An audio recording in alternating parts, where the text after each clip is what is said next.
Okay, so how well do you understand percent?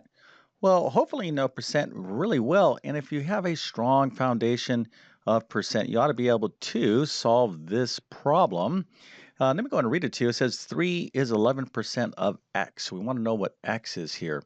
Now, some of you might be thinking to yourself, oh, yeah, I could do percent, but you might be thinking more like basic percent problems, like 6% of 50. Someone said, hey, what is 6% of 50? You probably could break out your calculator and tell me the answer of that, but this problem is a little bit different. It's 3 is 11% of x. So what are we trying to figure out here? Well, it's important that you understand how to solve these type of percent problems, as percent is probably one of the most important practical math skills you definitely need to know in the real world. So I'm going to get to exactly how we solve this. And by the way, too, if you want to go ahead and solve it and put your answer into the comment section, go ahead and do so. Now, the way I'm going to solve the problem may not be the way you were taught percent, and that's perfectly fine. So if you learn how to do percent 10 years, 20, 30, 40, 50 years ago, and you're like, no, I had a great teacher. They taught me how to do this type of problem, and you remember it, that's all that counts. As long as you're not guessing, that's really counts in terms of getting this problem right. So if you happen to just manipulate the numbers and come up with the right answer, I'm going to show you the right answer here in a second. Then you don't want to do that. You want to learn how to do these type of problems. I'm going to show you which is my preferred way of solving all percent problems here in just 1 second. But first, let me quickly introduce myself. My name is John. I'm the founder of TC Math Academy. I'm also a middle and high school math teacher. I've been teaching math for decades, and I'm telling you right now, everybody out there can be successful in math, especially those of you out there that think that you're bad at math, you can't do math. I'm telling you, you can, but what you need is great math instruction. So if you're at the middle school, high school, or even college level, go ahead and check out my Math Help program. You can find a link to it in the description of this video. I promise it will make a huge difference in your ability to be successful at mathematics.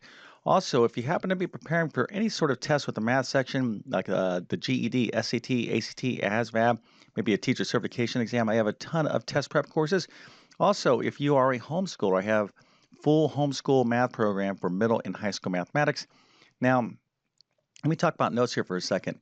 Hopefully, you have your own great math notes. If you do not, you need to start working on your note taking. This is really, really important to learn math. But in the meantime, you can use my notes. I'm going to leave links to my math notes in the description of this video as well. And if this video helps you out, don't forget to like and subscribe, as that helps me out big time. Okay, so let's get into this problem. Again, if you're not ready to see the solution, you want to work on this for a second, go ahead and pause the video because I'm going to show you the answer right now. All right, so here we go. So 3 is 11% of x. The answer is x is equal to 27.7, or sorry, 27.27 repeating. And now this little bar right here in math means 27. And on your calculator, you're going to see 27, 27, 27. This 27 repeats. So the way you can show that is this little bar over the 27 just means that this thing is constantly repeating. So this is the answer. Now, what does this x mean? Well, another kind of way to write this problem is 3 is 11% of what number? Okay, remember in algebra, a variable like x represents a number. So instead of using that phrase, 3 is 11% of what number, an equivalent way of writing that problem is 3 is 11% of x. So we want to solve for x. So that particular number, again, is 27.27 repeating. Okay, so if you got that right and you were absolutely certain in terms of why you did what you did and you got this right answer, then I must go ahead and give you a nice little happy face with an A plus and a 110%. Matter of fact, I'll give you a few stars to make you feel extra special.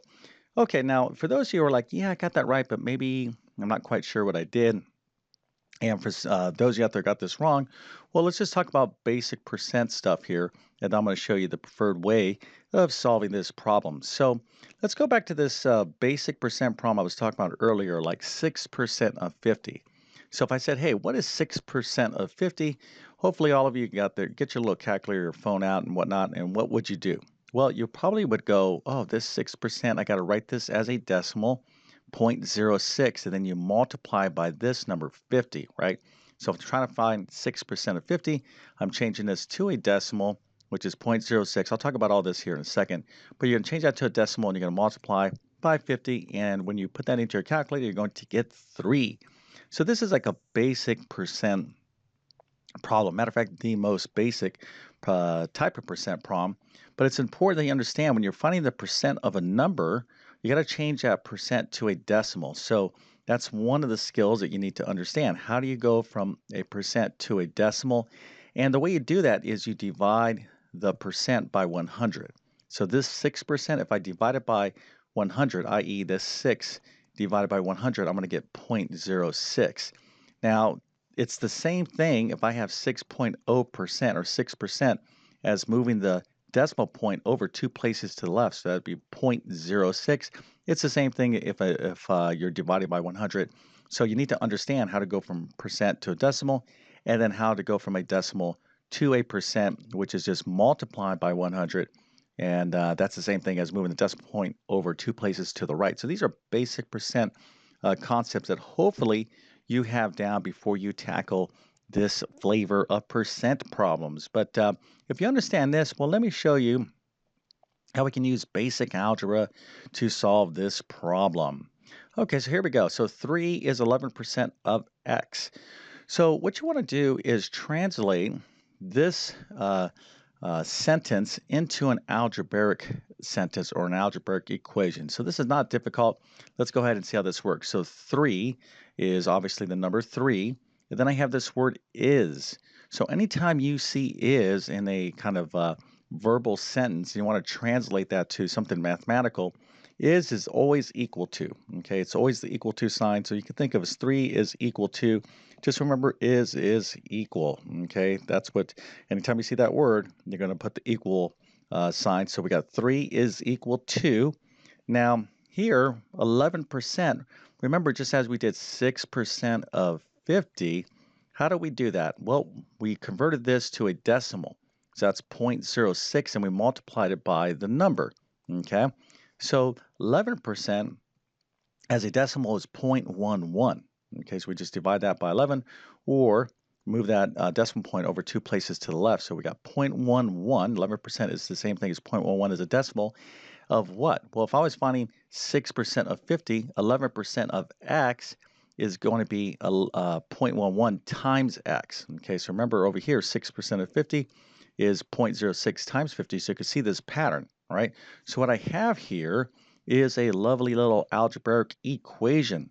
Now, this is not that difficult to solve. It's super easy, but you can just see how this works. 3 is equal to 0.11 of times x. So we want to go ahead and solve for x. All right, this is the best way, in my opinion, and I've been teaching math for a long time, to do percent problems. But a lot of you learn percent, remember it the way you were taught, and it's different from this, and you get problems right every single time. So stick with that.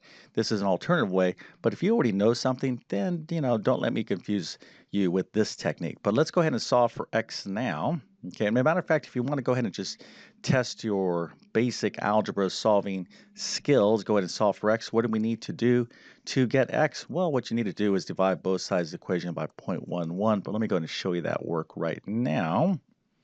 All right, so 3 is equal to 0.11 times x, so I can write this on this side. The left is equal to the right, or the right is equal to the left.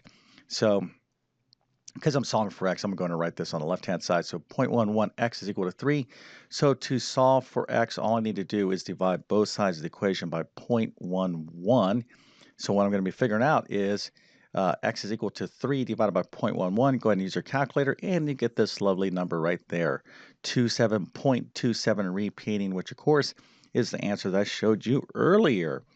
Okay, so if you truly understand this, that's excellent. Of course, let me just go ahead and give you a nice little happy face again. You're A plus and you're 110%. You certainly earned it.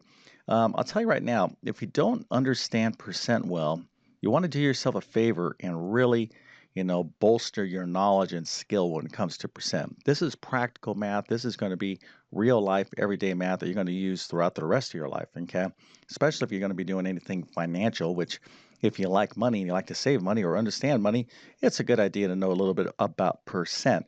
But the way you learn percent, if you're kind of rusty in all this stuff, is to kind of do a bunch of basic percent problems like this, and then you kind of work your way up to things like these type of problems. So If you want to know about more about percent, let me give you a couple of recommendations. One, I have a ton of additional videos on my YouTube channel on, about percent. But I would also strongly encourage you to check out one of three math courses that I offer. One is a little mini course. It's called Math Foundations. It's a three-chapter little course. It covers basic math, all the stuff that we're like, you learned in elementary school, place value, basic addition, subtraction, but of course, percent and positive and negative numbers and fractions, etc. And then I have pre-algebra and algebra 1. Those are other courses that really get into percent. So you can check out those resources if you like. But if this video helps you out again, please don't forget to like and subscribe. And with that being said, I definitely wish you all the best in your mathematics adventures. Thank you for your time and have a great day.